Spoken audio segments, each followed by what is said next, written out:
আমরা আজকে জুমায় জানার চেষ্টা করব রমাদান আমাদেরকে মূলত কি শিক্ষা দিয়ে গেল। রমাদান মূলত আমাদেরকে 5টা বিষয় শিক্ষা দিছে। কয়টা? 5টা বিষয়ের শিক্ষা দিছে। এই রমাদানের বাইরে যদি 5টা শিক্ষাকে আমাদের বাস্তবিক জীবনে আমরা ধারণ করতে পারি, এটাকে লালন করতে পারি, তাহলেই কেবলমাত্র এই রমাদানকে আমরা বিশ্বাসের সাথে বিদায় দিতে পারবো। আর যদি এগুলো আমাদের বাস্তবিক জীবনে এটা আমরা না রাখতে পারি, আমলের সাথে যুক্ত করে না চলতে পারি, তাহলে রমাদানকে আমরা বিশ্বাসের সাথে বিদায় দিতে পারবো না, বরং আমরা বিশ্বাসঘাতকতার সাথে বিদায় দিব। এখন বুঝে থাকলে বলেন তো দেখি, আমরা কি মূলত বিশ্বাসী না অবিশ্বাসী? বিশ্বাসী, আল্লাহর উপরে বিশ্বাস করি বিদায় তো আমরা ইমানদার, নাকি? একজন বিশ্বাসী মুমিন কখনো রমাদানকে, আল্লাহ তাআলার পক্ষ থেকে প্রেরিত হাদিয়াকে আমরা অবিশ্বাসের সাথে তাকে বিদায় দিতে পারি না। এটা কখনো মুমিনের কালচার হতে পারে। রমাদানকে আমরা মূলত বিশ্বাসের সাথে যদি বিদায় দিতে চাই, 5টা বিষয় রমাদান আমাদের শিক্ষা দিছে। এটা রমাদানের বাইরেও বাকি 11 মাস আমাদের জীবনে বাস্তবতার সাথে মিল রেখে রেখে আমলগুলো করতে হবে। রাজি আছেন তো ইনশাআল্লাহ? আল্লাহ কবুল করুক, আমিন বলেন। 1 নম্বর, রমাদান আমাদেরকে যে শিক্ষা দিয়েছে সেটা হলো তাকওয়া অর্জন করা এবং আল্লাহর প্রতি কৃতজ্ঞতা প্রকাশ করা। কি শিক্ষা দিয়েছেন? তাকওয়া, আল্লাহ ভীরুতা, আল্লাহর ভয় এবং কৃতজ্ঞতা প্রকাশের ভাষা আমাদেরকে রমাদান শিখাইছে। আল্লাহর ভয়ে একজন মুমিন এই রমাদানের ভিতরে পানি পর্যন্ত খায় না। একজন মানুষ, সে যদি দিনের বেলায় খাবার খেয়ে ফেলে, সে রোজা আছে কি নাই এটা জাজমেন্ট করার মতন যোগ্যতা কারো ভিতরেই নেই, বোঝাই মুশকিল। এই যে নদীর ভিতরে গেল একজন মানুষ ডুব দিয়ে ফেললো, তো সে জায়গায় দেখা যায় যে ডুব দিয়ে যদি ডক ডক করে পানি খেয়ে ফেলে, উপরের মানুষ এটা খোঁজ পাবে? পাবে না। অথবা আপনি ঝর্ণা ছেড়ে গোসল করতেছেন, ঝর্ণা দিয়ে বাইতে বাইতে পানি আপনার এইখান দিয়ে গেল, আপনি নিজের মন মতন কয়েক ডক খেয়ে ফেলেন, সমাজের পৃথিবীর কোন মানুষ খবর পাবে না। এই জায়গায়ও মানুষ পানিটা কেন খায় না? কার ভয়ে খায় না ভাই? আল্লাহর ভয়। এই যে এটার নামই তাকওয়া, আল্লাহর ভয়, আল্লাহ ভীরুতা। এই যে মানুষের থুতু চলে আসে, রমাদান কেন্দ্রিক মানুষের থুতুর পরিমাণ একটু বেশি আসে না? তারপরও এই থুতু যদি কেউ গিলে ফেলে, তার কিন্তু রোজা নষ্ট হবে না। তারপরও মানুষ সতর্ক যে আমি থুতুটা পর্যন্ত গিলতে চাই না। কেন? যে রমাদানের কোনো ক্ষতি হয় কিনা। যে আল্লাহর ভয়ে সুযোগ থাকার পরেও মানুষগুলো এটা করে না। কিন্তু রমাদানের বাইরে, রমাদান শেষ, এই মানুষগুলাই যে আল্লাহর ভয়ে পানি খাওয়ার সুযোগ থাকার পরে পানি খাইল না, যেই মানুষগুলা থুতু গিলে ফেলার সুযোগ থাকার পরেও গিলে না, অন্যায় ভাবে ঘরের ভিতরে বসে বৈধ স্ত্রী থাকার পরও, তার সুযোগ থাকার পরও সে জায়গায় সে আল্লাহকে ভয় করলো, এই যে ব্যবস্থাপনা গুলো থাকার পরও সে নিজেকে সংযত রাখলো, কার কারণে? আল্লাহর ভয়ে। এই মানুষগুলাই রমাদানের বাইরে যখন চলে গেছে, এই মানুষগুলাই বনের সম্পত্তির ভাগের ভিতরে ঠকায়। এই জায়গায় তার আল্লাহর ভয় নাই। আছে না নাই সমাজে? বহুত আছে। আবার ফতুয়া দেয়, যদিও 2-4 কাঠা দেয়, তো আবার ফতুয়া দেয়। ফতুয়াবাজি কি করে? ওই যে শোনো, বিটার জমি নিতে হয় না, বাড়ির জমি বন্ধের নিতে হয় না, এত অমঙ্গল হয়, সংসারে বরকত থাকে। এমন ভণ্ড আছে না নাই? বহুত আছে এই সমাজ। তাহলে এই রমাদান তার উপরে এফেক্ট হয় নাই, তাকওয়া তার ভিতরে ঢুকে নাই ভাই, আল্লাহ ভীরুতা। রমাদান আমাদেরকে আল্লাহ ভীরুতা শিখাইছেন যে আপনার সর্বক্ষেত্রে আপনাকে কি করতে হবে? আল্লাহ ভীরুতা রাখতে হবে। আল্লাহ তাআলা এই জন্য পৃথিবীর সব মানুষগুলা থেকে আলাদা করে একটা দলকে ইন্ডিকেট করে আল্লাহ তাআলা একটা আয়াত দিয়ে বললেন, শোনো, এই জায়গায় আমি কোনো কাফের, মুশরিক, বেঈমান, বদ্দিনকে আমি বলি নাই, বরং আমি আল্লাহ যাদেরকে ঈমানদার মনে করি, যাদেরকে আমি আমার বন্ধু মনে করি, আমার মুমিন মনে করি, আমি তাদেরকে উদ্দেশ্য করে এই ঘোষণাটা দিচ্ছি। আল্লাহ নিজেই জানায়া দিলেন কুরআনুল কারীমের ভিতর সূরা বাকারার 102 নম্বর আয়াত। আল্লাহ রাব্বুল আলামিন এই কথাটা বলছেন সূরা আলে ইমরানের 102 নম্বর আয়াতের ভিতর। আল্লাহ বলছেন এই কথাগুলো, ইয়া আইয়ুহাল্লাযীনা আমানুত্তাকুল্লাহ হাক্কা তুকাতিহি ওয়া লা তামুতুন্না ইল্লা ওয়া আনতুম মুসলিমুন। আল্লাহ রাব্বুল আলামিন বলছেন, হ্যাঁ ঈমানদার, তোমরা আল্লাহকে ভয় করো, যথাযথভাবে ভয় করো, আল্লাহ রাব্বুল আলামিন এই জায়গায় সাধারণভাবে কোনো পাবলিককে বলে নাই, আল্লাহ তাআলার প্রিয় বান্দাগুলোকে ইন্ডিকেট করে আল্লাহ বলছে ইমানদার যারা হবে তাদের জন্য এই ঘোষণা। এটা আম পাবলিকের জন্য ঘোষণা নয়, বরং যেই মানুষগুলা আল্লাহর উপরে ঈমান রাখে তাদের জন্য এই ঘোষণাটা আল্লাহ দিয়ে দিলেন। কারণ ইমানদারের এমন একটা ঘোষণা এই জায়গা চাইলেই সবাই যেতে পারে না, জবান দিয়ে তো দাবি অনেকেই করবে, মুসলমান অনেকেই বলবে, কিন্তু সকলকে আল্লাহ তাআলা মুমিন বলেন নাই, সকলকে ইমানদার আল্লাহ বলেন নাই। কোন ব্যক্তি যদি এমনটা পরিচয় দেয় আমি ঢাকা বিশ্ববিদ্যালয়ে পড়ি, তো ওই ব্যক্তি যদি কালিয়াকৈর ডিগ্রি কলেজে পড়ে, তাহলে এটা কি তার ঢাকা বিশ্ববিদ্যালয়ে পড়ার পরিচয় বহন করে? কি বলেন, এটা মাইনে নিবেন আপনারা? কারণ ঢাকা বিশ্ববিদ্যালয়ে চাইলেই পড়া যায় না, ডিগ্রি কলেজে ভর্তি হওয়া যায়, কিন্তু ঢাকা বিশ্ববিদ্যালয়ে যদি ভর্তি হয় তাহলে আলাদা কিছু ক্যাটাগরি আছে, এইগুলোকে পিছনে ফেলে আপনাকে যোগ্যতা দিয়ে ভর্তি হতে হবে। আল্লাহ বলেন এই দুনিয়ায় মুসলমানের ঘরে জন্ম নেওয়ার কারণে তুমি তো মুসলমানের সন্তান হিসেবে মুসলমান। তুমি এখনো পর্যন্ত শিরিক বুঝো না, তুমি কুফর বুঝো না, তুমি ইসলাম বুঝো না, বুঝলেও মানো না, না মানার কারণে তোমার জবানের স্বীকারোক্তিতে শুধুমাত্র তুমি মুসলিম, কিন্তু আল্লাহ তাআলার ভাষায় ওই মুসলিম গুলা নয়, বরং আল্লাহ বলছেন মুমিন যে ব্যক্তিটা হবে তাদেরকে উদ্দেশ্য করে আল্লাহ বলেন ঈমান যে ব্যক্তি রাখে, আল্লাহ তাদেরকে উদ্দেশ্য করে জানায় দিলেন ইয়া আইয়ুহাল্লাযীনা আমানুত্তাকুল্লাহা হাক্কা তুকাতিহি ওয়ালা তামুতুন্না ইল্লা ওয়া আনতুম মুসলিমুন। আল্লাহ বলছেন ইমানদার যারা হবে তারা যেন আল্লাহকে যথাযথ ভয় করে। শুধুমাত্র জবান দিয়ে তুমি স্বীকারোক্তি দিলা, এর দ্বারাই তুমি মুমিন হলে না, বরং তোমাকে যদি ইমানদার হতে হয় আল্লাহ যেটা করতে বলছো এটা করো, আল্লাহ যেটা ছাড়তে বলছো এটা ছাড়বা, এইটার বিনিময়ে তুমি যে ইমানদার এইটা আল্লাহর পরিচয় বহন করবে। এরপরে এই যে আল্লাহ তাআলা শেষ অংশ বললেন ওয়ালা তামুতুন্না ইল্লা ওয়া আনতুম মুসলিমুন, খবরদার খবরদার তোমরা আত্মসমর্পণকারী মুসলমান না হয়ে আমি আল্লাহর কাছে তোমরা উপস্থিত হইও না। মুসলিম তো তাকেই বলা হয় যে আত্মসমর্পণ করে, আন্দাজে একজন কইলেই সে মুসলমান হবে না।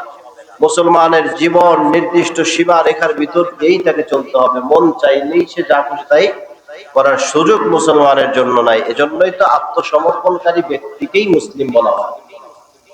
যে ব্যক্তি নিজেকে আল্লাহর কাছে সমর্পিত করে দেয়, নিজেকে সঁপে দেয়, এই ব্যক্তিকেই বলা হয় আত্মসমর্পণকারী।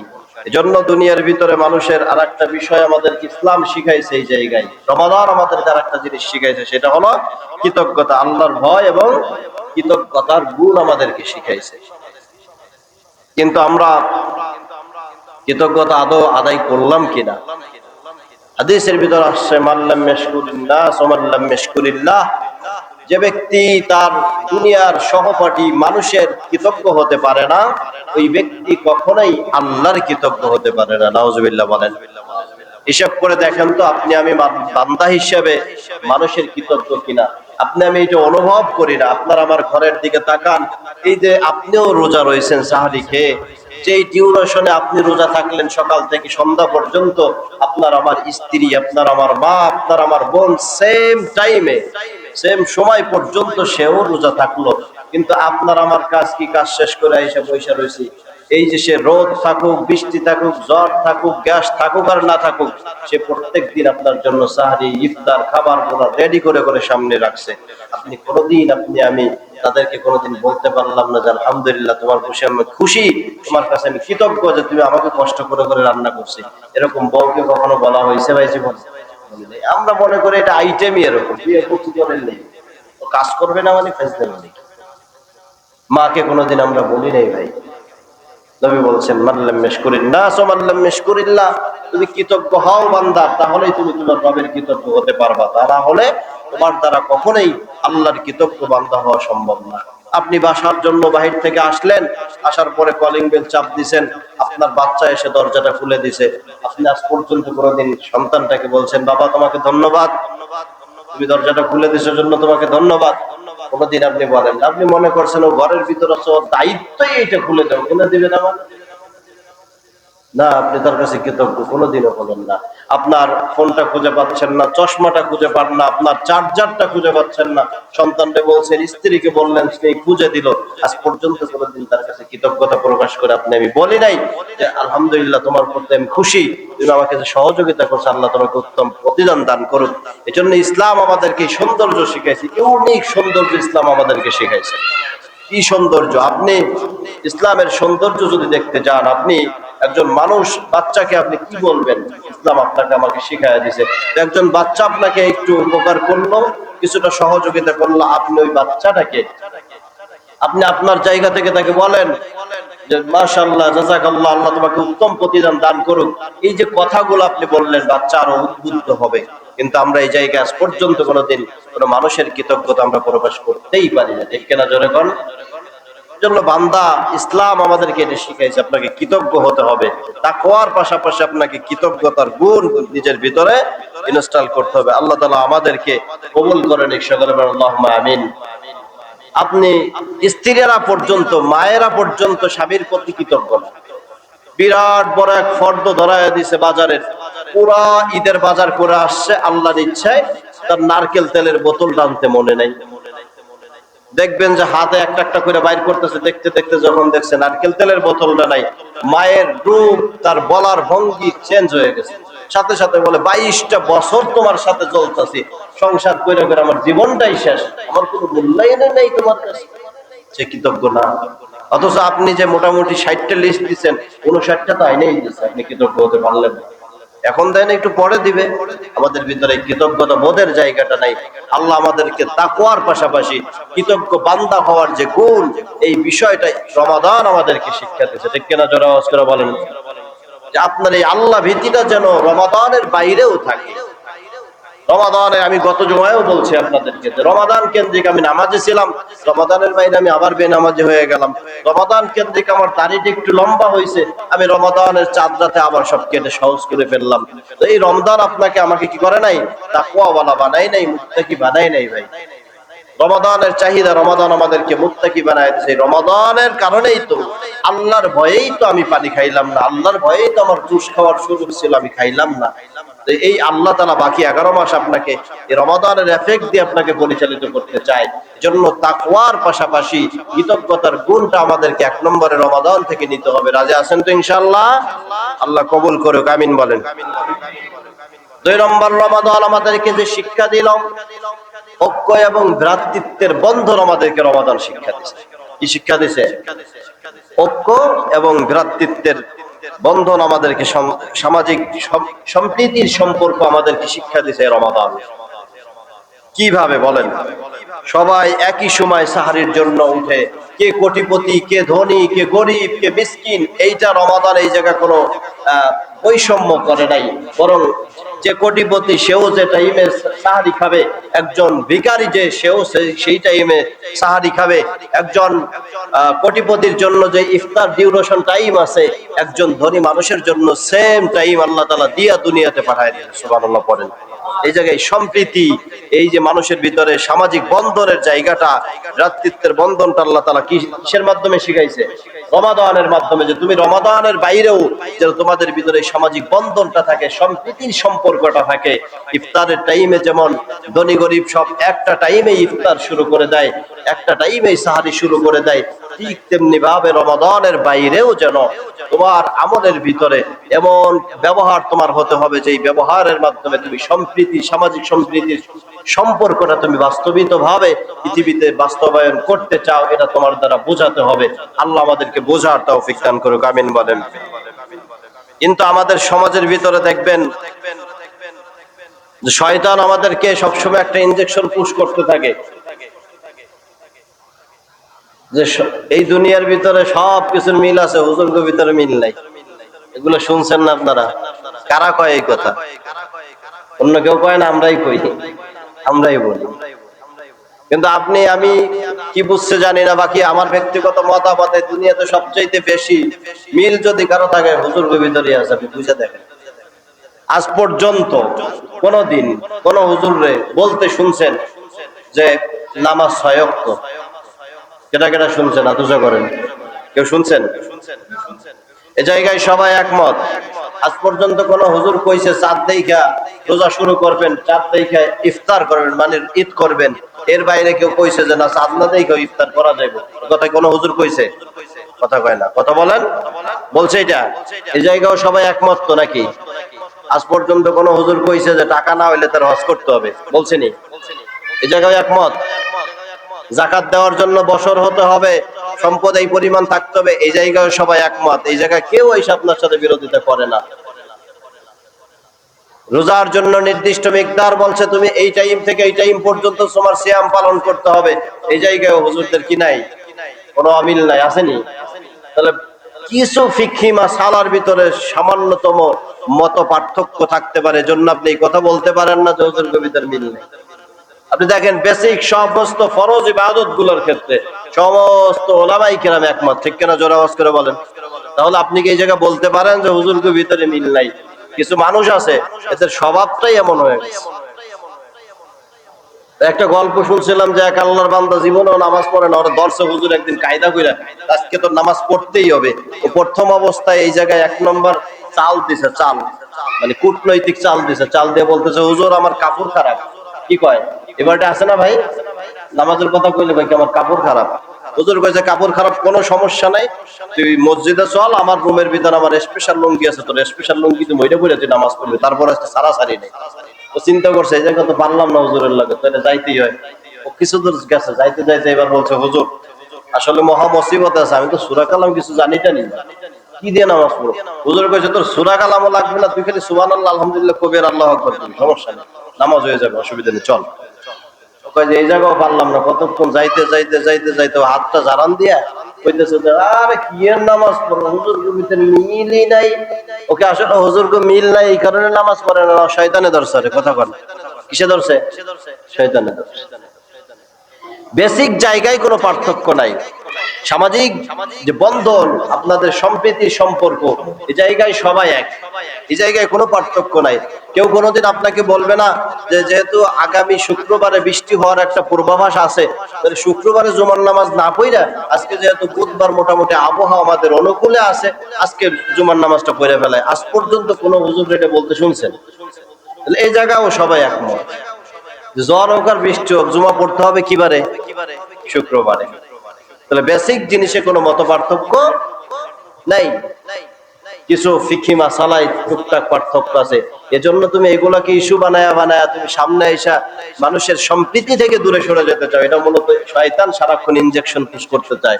আল্লাহ তাআলা আমাদের শয়তানের এই ধোঁকা থেকে হেফাজত করুক, আমিন বলেন জোরে আওয়াজ করে।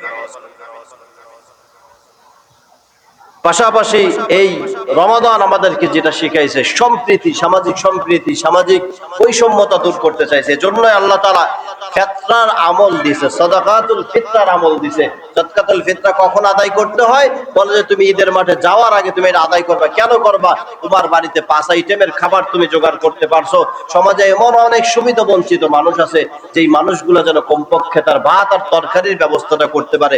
এজন্য তোমার ঘরের জনসংখ্যা অনুপাতে তুমি সাদকাতুল ফিতরটা পৌঁছায় দাও, তো ওই মানুষগুলো যেন এক ওয়াক্ত খাবার খাইলেও খাইতে পারে। এই সম্প্রীতি শুধুমাত্র কে শিখাইছে? জোরে আওয়াজ করে বলেন কে? রমাদান আমাদেরকে শিখাইছে, অন্য কেউ শিখায় না।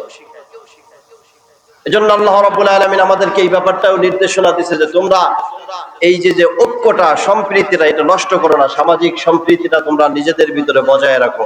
আল্লাহ রাব্বুল আলামিন কোরআনুল কারীমের ভিতরে কথাটা বলছেন, ওয়াতাসিমু বিহাবলিল্লাহি জামিআন ওয়া লা তাফাররাকু।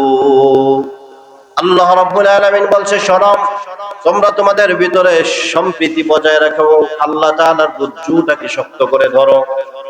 কিন্তু আল্লাহ তাআলা এই জায়গায় বলছেন তোমরা আল্লাহ তাআলার রশিটাকে শক্ত করে ধরো।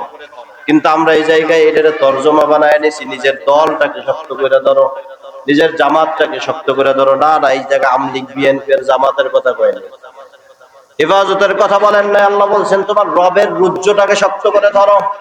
তার মানে আল্লাহ যেটা করতে বলছে এটা তোমাকে করতে হবে, আল্লাহ যেটা তোমাদেরকে ছেড়ে দিতে বলছে এটা আল্লাহর জন্য ছেড়ে দাও। এই দায়িত্বগুলো আল্লাহ তাআলা তোমাদেরকে দান করে দিয়েছে। সুবহানাল্লাহ, জোরে আওয়াজ করে বলেন। এজন্য সামাজিক সম্প্রীতির জন্য আল্লাহ তাআলা বুঝাইয়া দিলেন, শোনো, ঐক্য কখনো নষ্ট করবা না, সামাজিক সম্প্রীতিটা তোমাদের ভিতরে তোমরা ধরে রাখবা। কেননা সামাজিক সম্প্রীতি তো তোমাকে রমাদান শিক্ষা দিছে। সামাজিক সম্প্রীতির মাধ্যমে আল্লাহ তাআলা এই পৃথিবীর মানুষগুলোকে ইউনিক ভাবে শিক্ষা দিলেন। রমাদান তোমাদের জন্য যেটা শিক্ষা দিছে, ভোগের ভিতরে ইসলামের কোনো সৌন্দর্য আল্লাহ রাখে নাই, বরং ইসলাম শিক্ষা দিয়েছে তোমাকে ত্যাগের ভিতরে তোমার সৌন্দর্য। সুবহানাল্লাহ পড়েন। ত্যাগ করার মাধ্যমে তোমার সৌন্দর্য আল্লাহ বলছে। যাকাত নিজের অর্থ থেকে দিবা, এটা ত্যাগ, এরপরে তুমি ভোগ করো। ফিতরা তুমি নিজের অর্থ থেকে দিবা, এটা তোমার জন্য ত্যাগ, এরপরে তুমি ভোগ করো। ইসলাম শিখাইছে আমাদের। কুরবানিতে লক্ষ টাকা দিয়ে গরু কিনছেন, এই গরুর গোশত কি সবাই খান? সব খেয়ে ফেলান না, মানুষকে দেন, মানুষকেও দেন। মাঝে মাঝে প্রয়োজন মনে করলে 3টা ভাগ করে হইলেও বন্টন করেন। কেন? এটা আমি একা খাওয়ার জন্য করি নাই, বরং ত্যাগ আমাদেরকে ইসলাম শিখাইছে, যে পৃথিবীর অন্য কোনো ধর্মের ভিতরে পাবেন না। এইটা ইসলামের ইউনিক একটা সৌন্দর্য। সুবহানাল্লাহ, জোরে আওয়াজ করে বলেন। এই সম্প্রীতি আমাদেরকে ইসলাম শিখাইছে। রমাদান আমাদেরকে সম্প্রীতির সামাজিকতা শিখাইছে। আল্লাহ তাআলা আমাদেরকে রমাদানের বাইরেও এরকম সম্প্রীতিময় মানুষ হিসেবে কবুল করুক। আমিন, জোরে আওয়াজ করে বলেন। 3 নম্বর, আল্লাহ রাব্বুল আলামিন বলছেন রমাদান আমাদের জন্য কি শিক্ষা দিল? ক্ষমা এবং উদারতা। কি দিছে? রমাদান আমাদের জন্য ক্ষমা এবং উদারতার শিক্ষা দিছে। আল্লাহ রাব্বুল আলামিন সূরা নূর এর ভিতর আল্লাহ তাআলা বলছেন ওয়ালয়াফু ওয়ালয়াসফাহু আলা তুহিব্বুনা আইয়াগফিরাল্লাহু লাকুম। এই শব্দটা দেওয়ার আগে আল্লাহ তাআলা পূর্বে বিশদভাবে বর্ণনা করছেন। নবীজিকে উদ্দেশ্য করে বলেন, পয়গম্বর, আপনাকে ওই মানুষগুলো অনেক কষ্ট দিছে, শুধুমাত্র ইসলামের দাওয়াত দেওয়ার কারণে আপনার উপরে নির্মমতা আসছে, নিজের পরিবারের উপরে তোহমাত আসছে, অপবাদ আসছে। তারপরেও নবীজি আপনার জন্য আমি আল্লাহ তাআলা নির্দেশনা দিলাম, ওয়ালয়াফু ওয়ালয়াসফাহু, আপনি তাদেরকে ক্ষমা করেন, তাদেরকে উপেক্ষা করেন, তাদের কাছে যাওয়ার প্রয়োজনীয়তা আপনার না। কেন যাবেন? আল্লাহ বলছেন আলা তুহিব্বুনা, আপনি কি চান না যে আইয়াগফিরাল্লাহু লাকুম, আপনার আল্লাহ আপনাকে ক্ষমা করুক আর ভালোবাসুক? এটা কি চান না আপনি? নবীজিকে বলছেন আল্লাহ তাআলা। আপনি আমি কি চাই না যে আল্লাহ আমাদেরকে ভালোবাসুক, ক্ষমা করুক? কি বলেন, চাই না ভাই?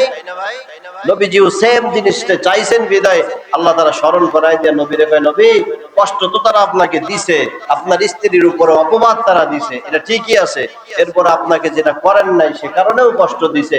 সব কিছুর বাইরে শুধু এতটুকু অপরাধ নয়, পূর্বেকার আসমানি কিতাবগুলোকে পর্যন্ত তারা বিকৃত করে ফেলছে। নাউজুবিল্লাহ, জোরে আওয়াজ করে বলেন।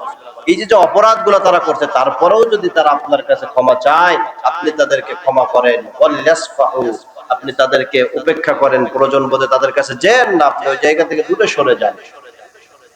আল্লাহ বলছেন কেন করবেন? আলা তুহিব্বুনা ইয়াগফিরাল্লাহু লাকুম, তুমি কি এটা ভালোবাসো না যে তোমার আল্লাহ তোমাকে ক্ষমা করবে? আর যদি তুমি এটা ভালোবাসো, আল্লাহ বলছেন আল্লাহু গফুরুর রহিম, তুমি জেনে রাখো, তুমি যদি ক্ষমা করতে পারো, তোমার রবও তোমার জন্য ক্ষমাশীল। সুবহানাল্লাহ, জোরে আওয়াজ করে বলেন। একজন সাহাবী নবীজির কাছে এসে তিনি শিকায়াত করছেন, বলছে ইয়া রাসূলুল্লাহ, আমি কতবার ক্ষমা করব? কতবার? নবীজি বললেন, তুমি আল্লাহর কাছে ক্ষমা যতবার চাও ততবার তুমি ক্ষমা করো। একজন সাহাবীর একজন গোলাম ছিল, সে বারবার ভুল করে, বারবার ভুল করে। এক পর্যায়ে সে রাগ হয়ে বলে ফেললো, শোনো, তুমি তো মিয়া মানুষই না, এটা কোনো কথা? কতবার ক্ষমা করা যায় তোমার? তুমি বারবার ভুল করো, বারবার ক্ষমা করা যায়? সাহাবী তাকে জিজ্ঞাসা করলো, ভাই, আপনি কতবার আল্লাহর কাছে ক্ষমা চান বলেন?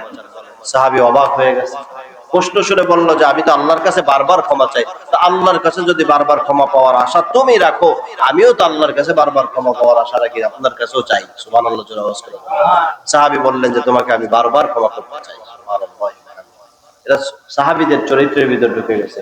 রমাদান আমাদেরকে ক্ষমার শিক্ষা শেখায়, কিন্তু আমরা মানুষকে তো ক্ষমা করতেই চাই না। চাই ভাই, যুগের পর যুগ মানুষের সাথে হিংসা পুষে রাখি, বিদ্বেষ পুষে রাখি, মানুষের জন্য ক্ষমার যে বিষয়গুলা আমাদের দিনের ভিতরে নাই। রমাদান আমাদেরকে ক্ষমা এবং উদারতা শিখাইছেন, এই উদারতার গুণ আমাদের ভিতরে নাই। রমাদান কেন্দ্রিক আমরা কিছু উদারতা দেখাইছি, একজন ইফতার করাইলাম, কিছু জাকাত দিলাম, কিছু সদকা দিলাম, কিন্তু রমাদানের বাইরে ওই মুরব্বী আইসে, দেখছে যে তার ঘরে একটা কোদাল গতকাল ধার দিয়ে আনছে, কোদাল সামান্য জিনিস, আইসা বলছে চাচা কোদালটা যদি একটু দিতেন আমার উপকার হইতো, একটু কাজ করতাম। বাবা কোদালটা দেওয়া যাবে না, কোদালের আসারই রয়ে গেছে, কোদালের কাঠটা বেশি ভালো নাই। এবং মুরব্বী আছে না নাই, দাওটা চাইলে দিতে চায় না। এবং কি মা বোনদের কাছে এসে যদি বলে মা লবণটা শেষ হয়ে গেছে, একটু লবণ দেন, আমি রান্নাটা করে আল্লাহ আবার দিয়ে দেবো, আমার লবণই খুঁটির তলা নিতে গেছে গা, তোমারে দিব কোত্থেকে, আছে না ভাই? আল্লাহ বলছে ওয়ায়ামনাউনাল মাউন, সামান্য জিনিস দেওয়াতেও এরা কৃপণতা করে এবং দিলেও আবার খোটা দেয়। ওই দিনও আমার বাড়িতে লবণ নিয়ে মরিচ নিয়ে রাঁধছস, তুই এখন আমার উপরে কত কস। এটা ইসলামের সৌন্দর্য নয়। রমাদান আমাদেরকে শিখাইছে মানুষকে ক্ষমা করা, রমাদান আমাদেরকে শিখাইছে মানুষের জন্য উদারতা। রমাদানের বাইরেও আমাদেরকে মানুষকে ক্ষমা করার গুণ থাকতে হবে, উদারতার গুণ নিজের ভিতরে, দিলের ভিতরে রাখতে হবে। আল্লাহ আমাদেরকে কবুল করুক, আমিন বলেন। এটা কয় নম্বর গেল? 3 নম্বর গেছে। 4 নম্বর আল্লাহ তাআলা বলছেন সদকা, গরিবের সহায়তা। রমাদান আমাদেরকে শিখাইছে সদকা এবং গরিবের সহায়তা করা। আল্লাহ রাব্বুল আলামিন বলছেন মান যাল্লাযী ইউকরিদুল্লাহ করদান হাসানান ফায়ুদাইফাহু লা। আল্লাহ রাব্বুল আলামিন বলছে শোনো, কে আছো যে আল্লাহর কাছে ঋণ দিবে? আল্লাহ তাআলা দুনিয়ার কোন মানুষের কাছে মুখাপেক্ষী নয়, কিন্তু আল্লাহ তাআলা এই কথাটা মানুষের পক্ষ থেকে বলল, তোমরা মানুষকে ঋণ দিয়ে সহযোগিতা করো। কিন্তু ঋণ দেওয়ার মানুষ মানে হলো সুদ দেওয়া না, ঋণ দেওয়ার মানে হলো মানুষের উপরে বোঝা চাপায়া দেওয়া না। ঋণ দেওয়া এইটা আল্লাহ তাআলা বলছেন ইবাদত যদি তুমি দাও, আল্লাহ বলছে ফায়ুদাইফাহু লা। আল্লাহ তাআলা তুমি যতটুকু ইহসান করবা, ঋণ দেবা, আল্লাহ তাআলা দয়া করে তার থেকে দ্বিগুণ তোমার জন্য বাড়ায়া দিবে। সুবহানাল্লাহ পড়েন। এজন্য আল্লাহ তাআলা মানুষের পক্ষ থেকে এটা বলছে যে মানুষের উপরে তোমরা কর্জে হাসানা দাও, সদকা, গরিবের সহায়তা করা।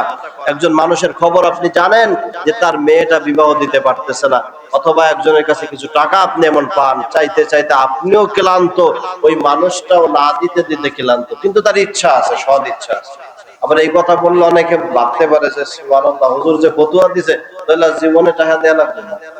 না, বিষয়টা এমন না।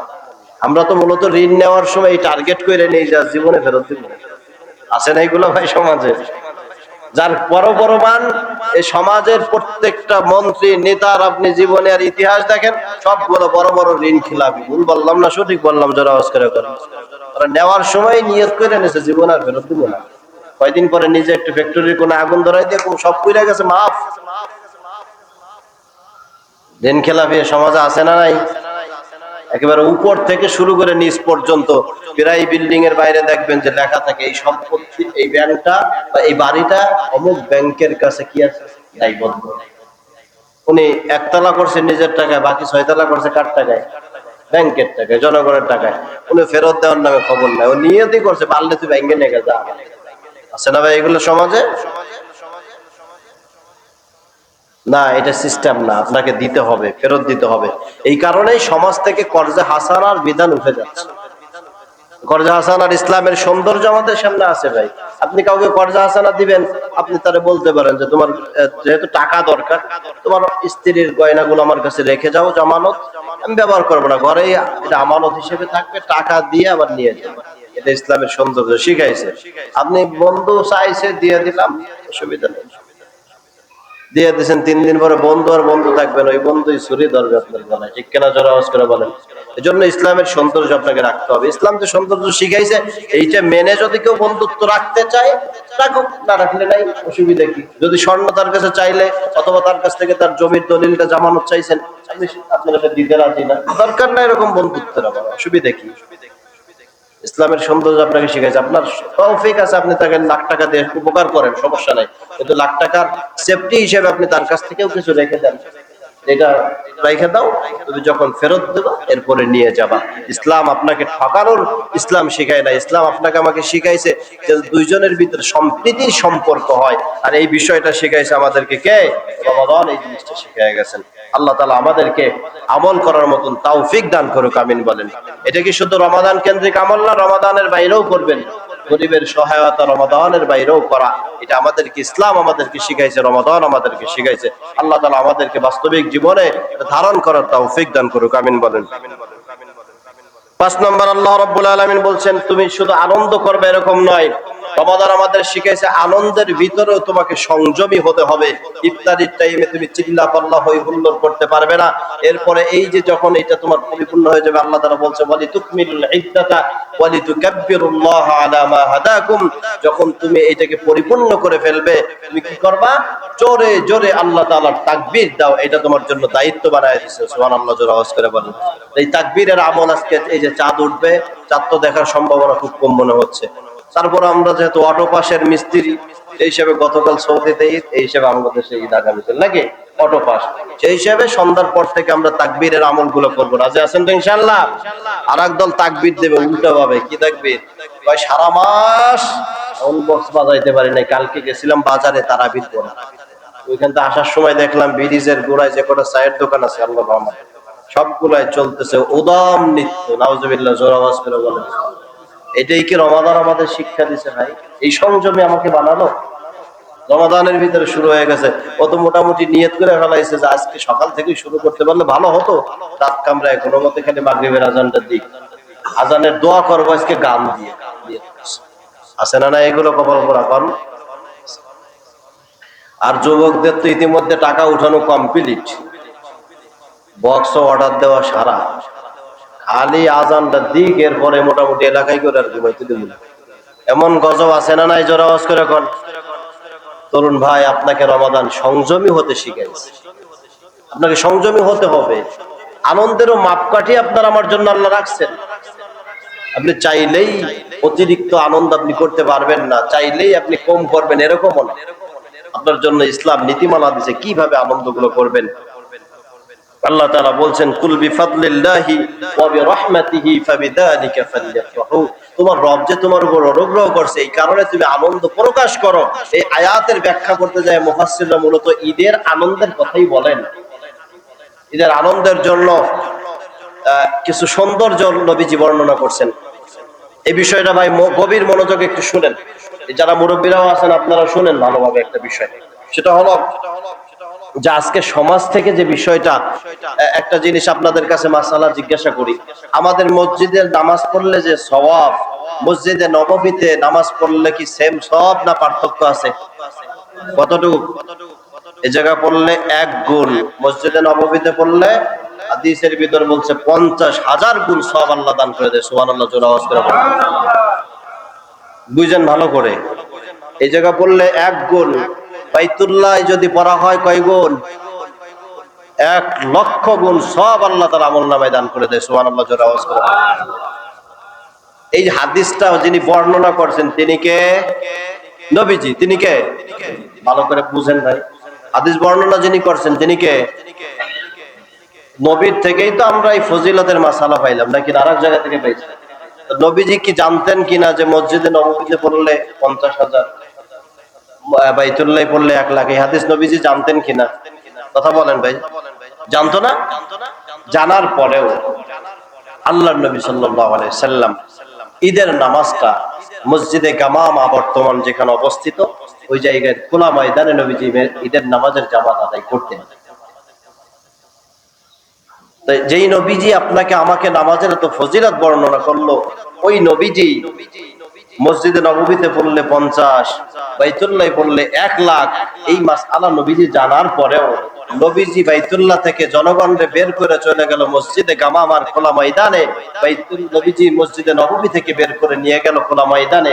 কিন্তু আমরা ওই যে 5 বছর 10 বছর আগে একদিন বৃষ্টি হয়েছিল রমাদানের পরে, ওই যে আমরা মাঠ থেকে মসজিদে ঢুকছি, আমরা বের হয়েছি ঠিকই, নামাজ আর মসজিদ থেকে বের হয় না। ঠিক কিনা? জোরে আওয়াজ করে বলেন।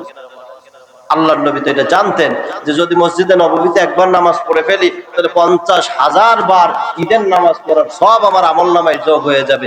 এরপরে নবীজি কোনোদিন মসজিদে নববীর ভিতরে কোনোদিন ঈদের নামাজ পড়েন নাই, নবীজি কোনোদিন বাইতুল্লাহর ভিতরে ঈদের নামাজের জামাত পড়েন নাই, তিনি খোলা ময়দানে পড়ছেন। এজন্য খোলা ময়দানে ঈদের নামাজ পড়াটাই সৌন্দর্য। কথা আমি বোঝাতে পারছি ভাই আপনাদেরকে? আমাদের আজকের সোসাইটি গুলো এভাবেই নির্মাণ করা হয় যে আমরা এইগুলোর কখনো মাথায় রাখি না। আগে পুরো একটা গ্রামে যতগুলো মানুষ থাকতো, এখন একটা ফ্ল্যাটে ততগুলো মানুষ থাকে। ঠিক বললাম না ভুল বললাম? এর জন্য 5টা-10টা ফ্ল্যাট কেন্দ্রিক একটা ছোট মাঠ থাকা চাই, যে জায়গায় ঈদের জামাত গুলো হবে। এগুলা ইসলামের সৌন্দর্য, এইগুলা ইসলামের আনন্দ করার জায়গা। কিন্তু আমরা আজকে মসজিদ কেন্দ্রিক ঈদের জামাত হয়ে গেছে, যার কারণে ইসলামের এই আনন্দগুলো এখন আর আমরা উপভোগ করি না। আপনারা যারা পাইছেন, একটা সময় হয়তো এই এলাকায়ও ছিল যে একটা মাঠ কেন্দ্রিক ঈদের জামাত হতো, ঠিক না ভাই? এই জন্য আমাদের আলহামদুলিল্লাহ মসজিদের সামনে একটু খোলা জায়গা আছে। আমরা যদি এটা সম্ভব হয়, আমরা খোলা ময়দানে একটু সুন্নাতটা আমল করা যায় কিনা, এটা মুরব্বীরা আগামীতে ভাববেন। পরিবেশ যেহেতু আমাদের বিপরীত এই মুহূর্তে, সেক্ষেত্রে এখন তার করা সম্ভব না, যেহেতু বৃষ্টি হচ্ছে। যে সময় সৌন্দর্য থাকে বা সুন্দর থাকে, সেক্ষেত্রে মুরব্বীরা এই সুন্নাতটাও চিন্তা করার চেষ্টা করবেন ইনশাআল্লাহ। এর দ্বারা লাভ কি? নবী বলছেন দাল্লু আলাল খাইরি কাফাইরি, কারো হাত ধরে যদি কোনো কল্যাণের সূচনা হয়, আল্লাহ তাআলা কিয়ামত পর্যন্ত ওই ব্যক্তির আমলনামায় কল্যাণের সব দিতে থাকবে। সুবহানাল্লাহ। এজন্য ওই ভালো কাজটা আমার থেকে শুরু হোক, ওই ভালো কাজটা আপনার থেকে শুরু হোক, এই ফিকিরটা যদি আপনি রাখেন, ইনশাআল্লাহ এই কল্যাণময় সিদ্ধান্তগুলো আপনার আমার জান্নাতে যাওয়ার কারণ হিসেবে আল্লাহ কবুল করে নেবে। সকলে বলেন আল্লাহুম্মা আমিন। সবশেষ এই আমলগুলোর বাইরে আমি আপনাদেরকে যেটা বলতে চাই, আগামীকাল আমাদের মুসলমানের অন্যতম ধর্মীয় উৎসব ঈদ, আনন্দের দিন আসছে। এজন্য এই ঈদ কেন্দ্রিকও আমাদের কিছু সুন্নাহ নির্দেশনা কোরআন আমাদেরকে দিয়েছেন, নবীজি জানায়া দিয়েছেন। ঈদের কিছু সুন্নাত আছে, এর ভিতরে অন্যতম সুন্নাত হলো, টোটাল 11টা সুন্নাত। কয়টা? 1 নাম্বার, আপনাকে ফজরের নামাজের জামাতে শরীক হওয়া সুন্নাত। অন্যদিন ফরজ থাকলেও এদিন আনন্দ নিয়ে শরীক হবেন, এটা সুন্নাত। নামাজ কোথায় পড়বেন? ফজরের নামাজ মসজিদে। রাজি আছেন তো ইনশাআল্লাহ? আল্লাহ কবুল করুক, আমিন বলেন। 2 নম্বর, মিসওয়াক করা, মিসওয়াকের সুন্নাত, এটা ঈদের দিনের সুন্নাত। 3 নম্বর, সুন্দর কাপড় চোপড় পরা। নতুন কাপড় চোপড়ের মাসালা কই নেই, কিন্তু কি বলছি ভাই, আপনার যা আছে ভিতর সব থেকে সুন্দরটা পড়বেন। 4 নম্বর, সুগন্ধি ব্যবহার করা, পারফিউম নয়, কি ব্যবহার করা? আতর। অ্যালকোহল মুক্ত পারফিউম ব্যবহার করতে পারেন, লেখা থাকে নো অ্যালকোহল, কিন্তু থাকে, ঠিক না ভাই?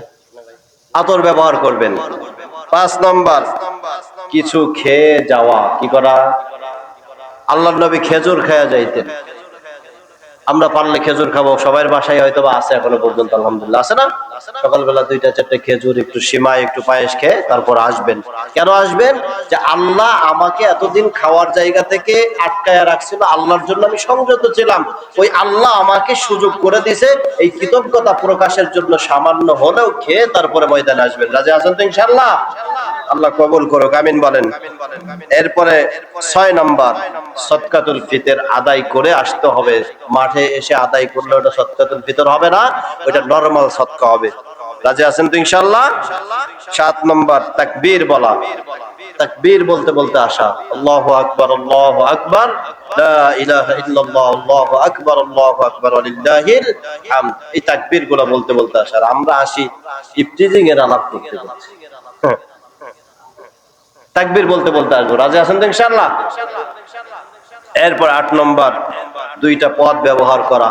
মহল্লার এক পথ দিয়ে আপনি আসলেন, আর এক পথ দিয়ে যাবেন। সুযোগ আছে তো, আমাদের মসজিদটা মাঝখানে, তাই না ভাই? এদিক দিয়ে যাবেন, আবার এদিক দিয়ে আসলে এদিক দিয়ে চলে যাবেন, ঘুরে ফিরে যাবেন। 2টা পথ ব্যবহার করা। এটা গেল কয় নম্বর? 8 নম্বর। 9 নম্বর, জামাতের সাথে নামাজ আদায় করা।